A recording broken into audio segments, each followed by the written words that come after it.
Bienvenidos a este curso de griego del Nuevo Testamento o griego koiné. El objetivo de este curso es poder llenar un vacío que existe respecto a cursos en Internet en español que consideren el contenido completo de un libro o bien el contenido completo que se considera para eh, como requisito mínimo para el conocimiento de la gramática elemental del griego del Nuevo Testamento. Así que vamos a tener una serie de varias clases que van a ir siendo subidas a este canal de YouTube para que ustedes puedan ir aprendiendo este idioma o bien repasándolo si ya lo conocen. Hoy día en la clase número 1 vamos a ver la introducción general al curso y el alfabeto griego. A modo de introducción, señalar que el libro base que vamos a utilizar va a ser el libro griego del Nuevo Testamento para principiantes del autor Gresham Machen. Este libro lamentablemente está descontinuado hace algún tiempo ya de su impresión. Lo pueden encontrar todavía así en algunas librerías online en su formato físico. Sin embargo, disponemos de él en formato PDF, así que lo pueden encontrar ustedes en la web. Está disponible para su descarga. El consejo es que lo puedan descargar porque los contenidos que vamos a ver en estas clases van a ir en orden según el libro. Em, Nos vamos a saltar la lección número 2 por una consideración que voy a hacer en esta misma clase, pero en lo sucesivo van a ser las mismas lecciones del libro, así que es importante que lo puedan tener a mano y no se queden solamente con las clases porque yo en las presentaciones no voy a señalar el contenido completo del libro, solamente aquello que me parece que es más relevante, pero algunos temas puntuales ustedes los pueden ahondar en el libro, así como también el libro tiene una introducción al griego del Nuevo Testamento que es bastante buena. Entonces van a tener tablas con resúmenes, en fin. El consejo es que puedan obtener el libro y una vez con ello puedan ir paso a paso con las clases que iremos subiendo. El público objetivo para este curso son básicamente dos. Uno son aquellos interesados en aprender la gramática básica del griego koiné, o bien pueden ser personas que sepan el griego del Nuevo Testamento o griego koiné, por eso así lo señala arriba, se le conoce con los dos nombres, y personas que si bien lo saben, lo quieren repasar. ¿Ya? Em, Esos son en general el público objetivo. Consejo para aprovechar el curso. El consejo, ustedes verán cuáles son sus ritmos, pero el consejo es que puedan dedicar una semana a dos cosas. Uno, a asimilar los contenidos del curso, es decir, el contenido que está en el libro junto con el contenido del video que vamos a ir subiendo. Pero además, en esa misma semana la idea es que ustedes puedan realizar los ejercicios que aparecen en el libro base. Cada lección tiene un conjunto de ejercicios al final de traducción, así que la idea es que en una semana, ese es mi consejo, puedan destinar a aprender la lección y también hacer los ejercicios. Ese es el consejo general. Y no avanzar en las lecciones sin uno haber memorizado el vocabulario. Y lo que ocurre es que cada lección tiene un vocabulario al inicio de la misma que ustedes deben ir aprendiendo y que es súper clave porque es la única manera de que ustedes puedan ir teniendo un bagaje de palabras que pueden ir utilizando y que también les va a ayudar mucho para la motivación. A medida que vayan conociendo nuevas palabras, también se van a ir dando cuenta que a medida que van leyendo el griego, van a ir entendiendo un poquito más y eso también es motivante y les va a permitir también, por supuesto, realizar de mejor manera los ejercicios. Entonces la idea es que no avancen en las lecciones sin haber memorizado el vocabulario, haber aprendido el contenido de la lección y haber realizado los ejercicios. Bien, una vez que tengan esto realizado, pasen a la siguiente lección. Es lento al principio, pero es la única manera de poder asegurar que ustedes han asimilado el conocimiento de cada lección. El aprendizaje de un idioma no es algo automático, y sobre todo al principio puede ser un poco frustrante, así que el llamado es a ser perseverante y ir paso a paso. Y el tercer consejo es leer mucho en griego. Pueden leer obviamente los mismos ejercicios que ustedes van a tener en el libro guía. Y para aquellos interesados, que me imagino son la mayoría, en poder leer el texto del Nuevo Testamento, el consejo es que puedan tener un Nuevo Testamento en griego. Hay varios en el mercado disponibles. Mi consejo es que, como en primer lugar les interesa solamente leer, compren un Nuevo Testamento sin aparato textual o aparato crítico. Idealmente que solamente contenga el texto, pero bueno, cualquiera sean sus preferencias o sus opciones, el punto es que tengan a mano algún Nuevo Testamento para ir leyendo. Al principio no van a entender mucho, por supuesto, pero de a poco van a ir entendiendo algunas palabras, y lo importante también es que vayan juntando las letras del alfabeto y escuchando cómo suenan. De ahí que también se aconseje leer en voz alta. Bien, con toda esta introducción y estos consejos, vamos a comenzar el contenido de este curso, que el día de hoy será el alfabeto griego. Ahí está el alfabeto, son 24 letras entre consonantes y vocales, las vamos a ir mencionando una por una. Si se fijan bien, son 4 columnas. Tenemos las letras en mayúscula, las letras en minúscula, el nombre de la letra y la pronunciación. Siempre hay una pequeña controversia respecto a la pronunciación. Se conocen dos tipos de pronunciaciones, la pronunciación erasmiana y la pronunciación moderna. Nosotros vamos a seguir la erasmiana, ¿ya? Para efectos prácticos de poder distinguir perfectamente cada una de las letras. Si ustedes tienen otra preferencia o ustedes lo han aprendido de otra manera, no hay ningún problema. Ya saben que lo que importa es el fondo del asunto, y si ya lo han aprendido con la pronunciación moderna, no hay ningún problema. Con respecto a las mayúsculas y las minúsculas, deben aprender ambas formas. Sin embargo, vamos a utilizar, y como se utiliza en los Nuevos Testamentos griegos, vamos a utilizar siempre la forma minúscula. ¿Por qué es importante aprender las mayúsculas? Quizás esto es un tema un poquito más avanzado o que es distinto a lo que estamos viendo, pero cuando uno estudia los manuscritos griegos más antiguos, son todos en mayúsculas. Entonces, em, bueno, y también los nombres de los libros en sus Nuevos Testamentos van a estar probablemente siempre en mayúsculas, así que también tenemos que saber cuáles son las letras mayúsculas. Pero para el contenido de este curso, y como les digo, el contenido que ustedes van a tener en sus Nuevos Testamentos griegos, siempre vamos a usar las minúsculas, ¿ya? Se escribía con minúsculas y se mantuvo esa convención desde algunos siglos después de Cristo, y por eso sus Nuevos Testamentos griegos tienen minúsculas.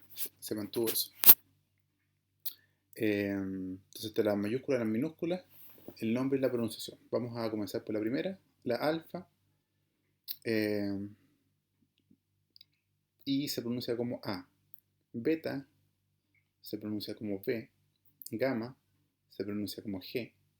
Y aquí tenemos un pie de página número 1, dice: antes de gamma, kappa o G, que son otras letras que vamos a ver, entonces antes de esas letras, la gamma se pronuncia como NG. Entonces, si tenemos gamma y después tenemos gamma o kappa o G, siempre en esos casos la pronunciación va a ser NG. Esto lo van a ver más adelante con una palabra que vamos a aprender en las próximas lecciones, que es ángelos. Y ustedes se van a dar cuenta que hay dos gamas juntas, y dos gamas juntas suenan como NG. Bien, tengan eso en consideración. Volvamos. Delta suena como D. Epsilon, la pronunciación es E. Zeta, la pronunciación es Z. Aquí se muestra como DS por acercarse un poco a cómo sería el sonido, pero es algo parecido como un zumbido de abeja. Es importante que lo marquen bastante para diferenciarlos de otras letras que suenan similar. Entonces, Z suena como Z. Eta suena como EI, ¿ya? Entonces, eta es EI.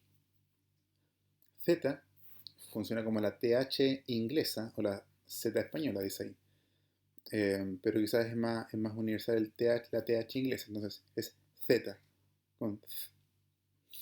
Iota suena como I, K capa, la pronunciación es como K, lambda, suena como L, mu, el sonido es como la M, m, nu, el sonido es como la N, xi, el sonido es como la X en la palabra éxito, ¿ya?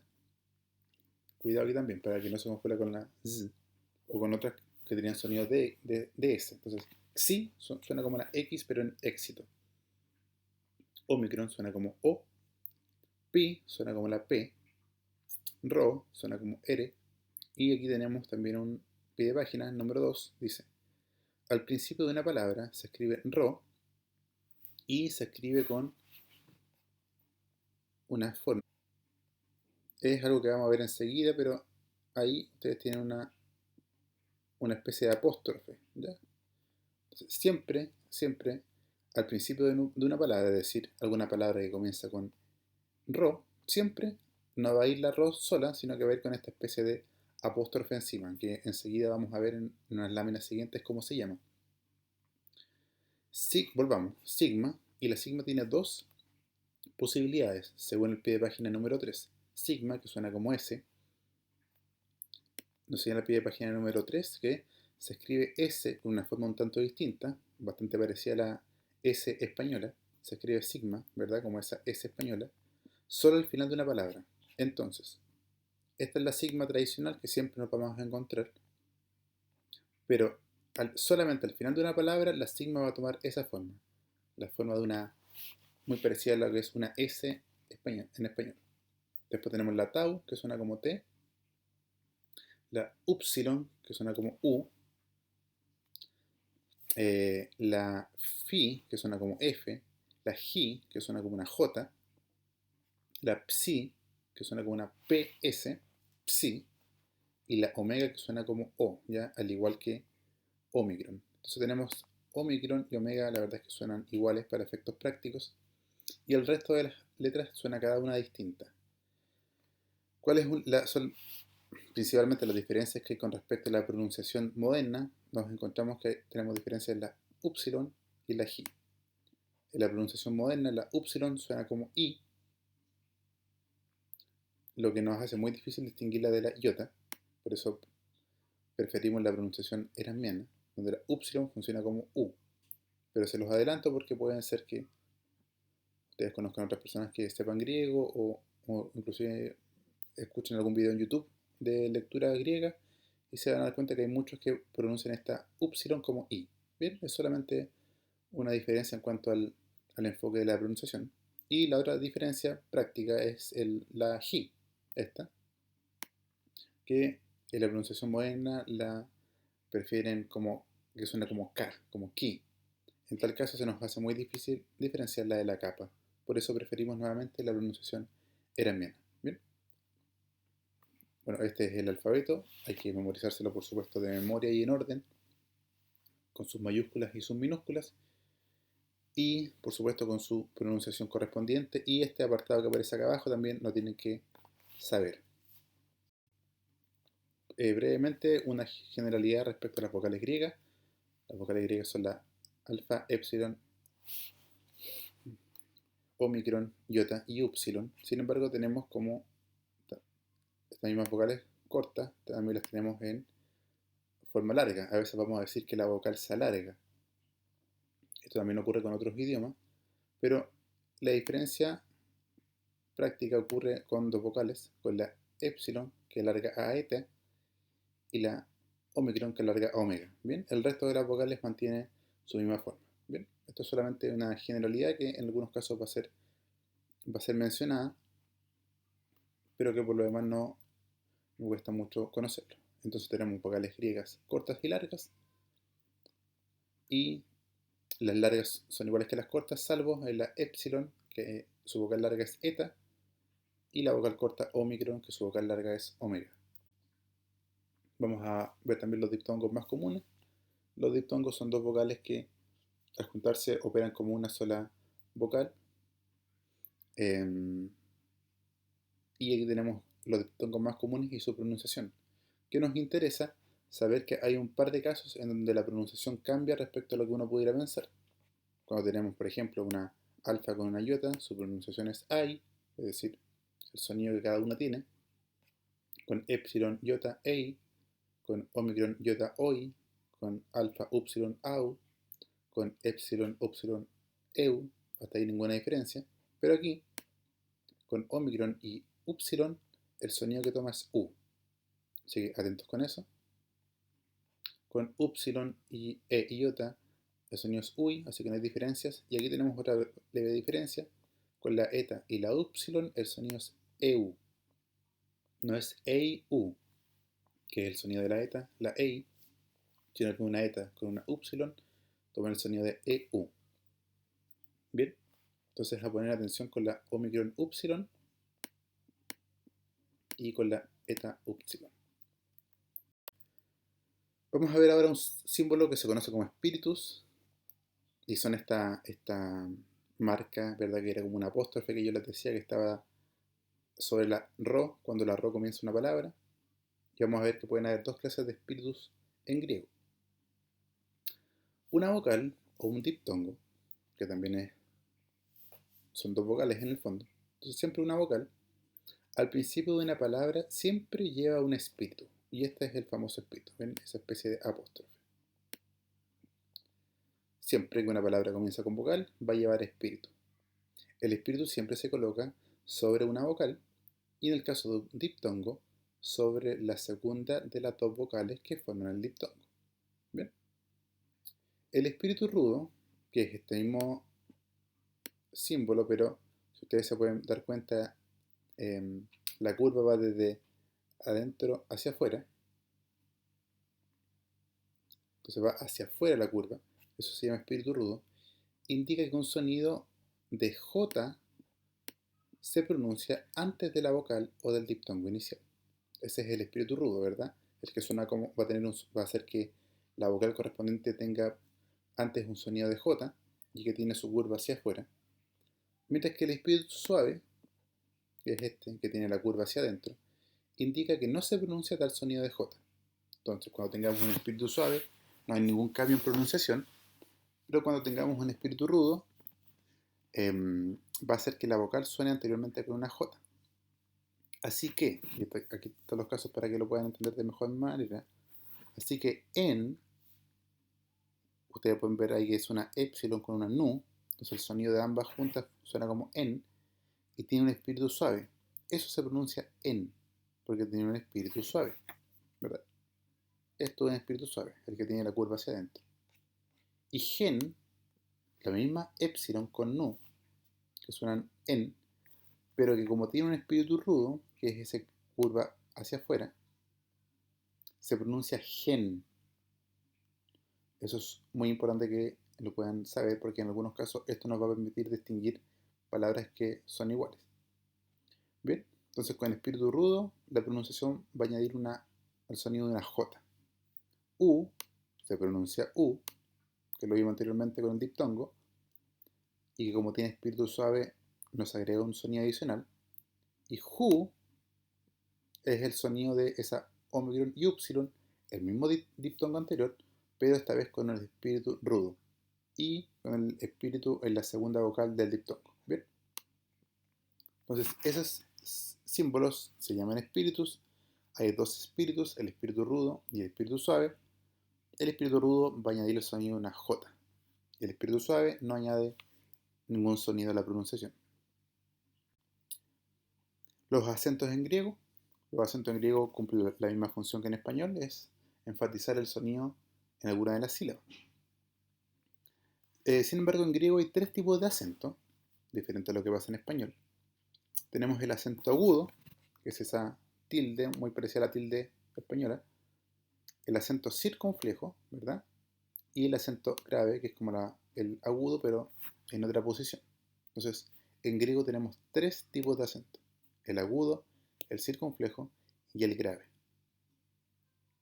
Los acentos, igual como el espíritu que vimos anteriormente, se colocan sobre una vocal, y en el caso de un diptongo, sobre la segunda vocal del diptongo. ¿Bien? Cuando hay un espíritu y un acento sobre la misma vocal, el espíritu viene primero, excepto en el caso del circunflejo, que se coloca sobre el espíritu. Entonces aquí tenemos dos ejemplos, ¿verdad? Tenemos la palabra oiku, donde primero tenemos el espíritu y después el acento. Bien, y oikos, en donde como el acento es circunflejo, va primero el acento y después el espíritu. Bien, esa es la única excepción con el circunflejo. Siempre va a ir primero el espíritu, salvo con el acento circunflejo. Es suficiente notar aquí que la sílaba que lleva el acento, sea agudo, circunflejo o grave, recibe el énfasis en la pronunciación. Y como les comentaba, los acentos en griego tienen la misma función que en español, la de eh, marcar el énfasis en una sílaba. Entonces, cuando ustedes vean una palabra, tienen que, juntamente con juntar las letras, ver el espíritu si es rudo o suave. Lo último que van a tener que notar es dónde está el acento, para que ustedes puedan pronunciar bien la palabra. ¿Bien? Solamente para eso nos va a servir el acento. Ahora bien, importante que consideren este recuadro, porque esta es la razón por la que no vamos a ver la lección número 2 del libro base, sino que nos vamos a pasar al tiro a la lección 3. Existen reglas de acentuación en griego, así como en español, las cuales se detallan en la lección 2 del libro base.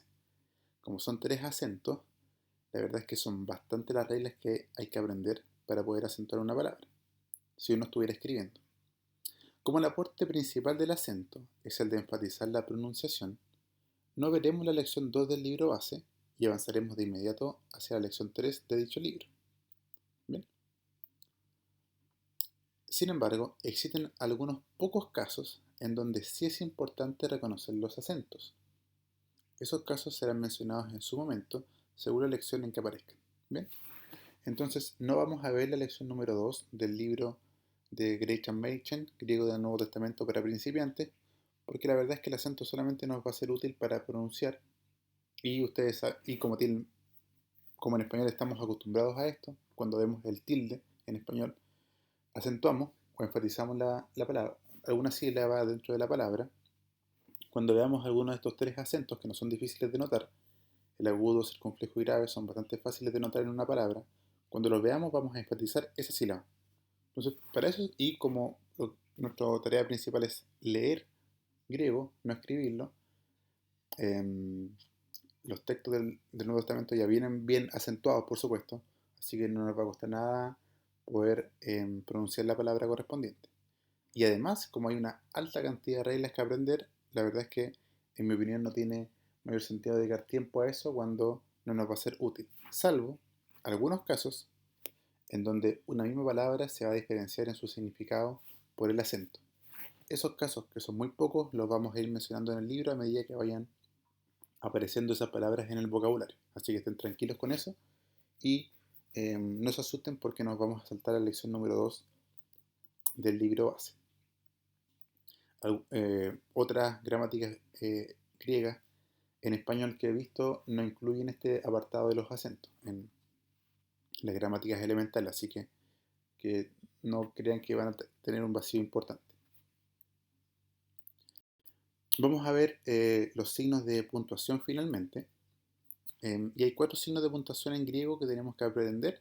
La coma, que tiene la misma forma que la coma en español, y el mismo uso por lo demás. El punto, que tiene la misma forma que en español. Así que con la coma y el punto la verdad es que no nos va a generar ninguna complicación. Hay otro signo que es este punto que está escrito a media altura. Este punto reemplaza los 2 puntos en español y finalmente, o al punto y coma. Y el signo de interrogación en griego se escribe con punto y coma. Bien, así que tampoco nos va a generar mayor complicación. Importante sí es señalar que la inclusión de puntuación en los textos griegos es una convención que con el tiempo se ha ido aunando en sus criterios, porque los manuscritos más antiguos no incluyen, los manuscritos de los primeros siglos, la verdad es que no incluyen signos de puntuación, ¿bien? Pero mediante convenciones hemos llegado a la puntuación que ustedes van a encontrar en sus Nuevos Testamentos griegos. Un apartado final tiene que ver con la consistencia en la escritura, y es que hay ciertas letras griegas em, que pueden variar en su forma, tal como ocurre en español, respecto a las preferencias o al estilo de cada uno. En español no todos escribimos igual, por ejemplo, no sé, la letra M, o la letra ñ, o la letra R. Bien, cada uno puede tener un estilo un poco diferente para escribirla, pero todos vamos a reconocer cualquiera de esas letras cuando las veamos. ¿Ya? Pero no somos imprenta, así que no tenemos exactamente todos la misma caligrafía.